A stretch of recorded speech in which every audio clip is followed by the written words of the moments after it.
Сәлеметсің бе, балақай? Бүгін мен саған тағы да ертек айтуға шықтым. Сен ертек тыңдауға дайынсың ғой? Жақсы. Ал мен саған бүгін сиқырлы шеберлер дейтін ертек айтып беремін. Ол шеберлер Данияр есімді балаға қалай көмектесіпті? Ал бастаймын. Ертеде, бірақ дәл біздің заманда Данияр есімді бала өмір сүріпті. Ол өте ақылды бала екен, және әр нәрсенің қалай жұмыс істеп тұратынын білгісі келетін өте қызық құмар бала екен. Бірақ мәселесі қолында түскен затты бұзып, ішінде не бар екен деп көргісі келеді екен. Бірақ оны қайтадан құрастыра алмай қалады. Сенің сондай таныстарың бар ма? Ал менде болған. Мысалы, менің ағам сондай болатын.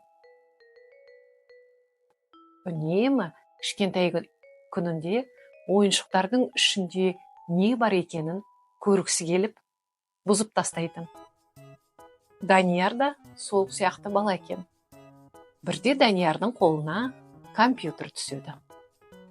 Осы компьютердің ішінде не бар екен? Дейді де, компьютерді шашып тастайды.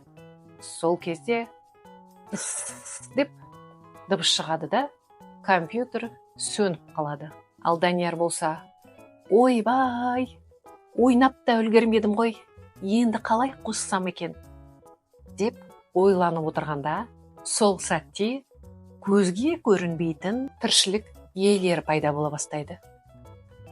Олар кімдер екен? Олар техника жөндейтін сиқырлы шеберлер екен. Өздері көзге көрінбейтін кішкентай жандар екен. Олар әрбір құрылғының ішінде өмір сүріп, олардың дұрыс жұмыс істеуін қадағалайды. Данияр болса, ой, сендер кімсіңдер? Деп аң-таң болады. Біріншісі, мен Шебербекпін, деп өзін таныстырады.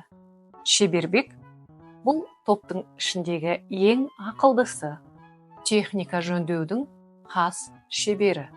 Екіншісі, мен Айша айлакермін дейді. Неге Айша айлакер?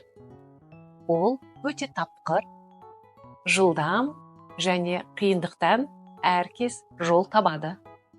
Ал үшіншісі, ток-ток, ол электр қуаты мен сымдардың шебері. Олар, біз сиқырлы шеберлерміз, сенің қателігіңді жөндеуге келдік, дейді Даниярға. Данияр күмілжіп, компьютер тез сөніп қалды, дейді. Оған ток-ток, сен компьютерді сөндірмей жатып аштың, сондықтан ол істен шықты, деп түсіндіреді. Ал Айша айлакер Даниярға бұлай деп шарт қояды. Біз саған барлығын дұрыс жөндеуді үйретеміз, бірақ бір шартпен. Бұдан былай техникаға ұқыпты қарайтын боласың. Келістік, дейді Данияр. Бұдан былай техникаға ұқыпты қарауға уәде беремін. Шеберлер компьютерді жөндеп береді.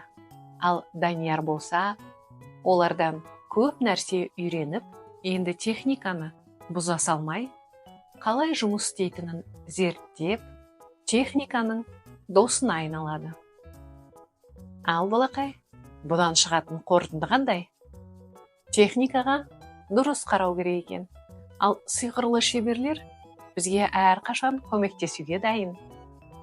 Бірақ ең бастысы, сен өз затыңа ұқыпты қара.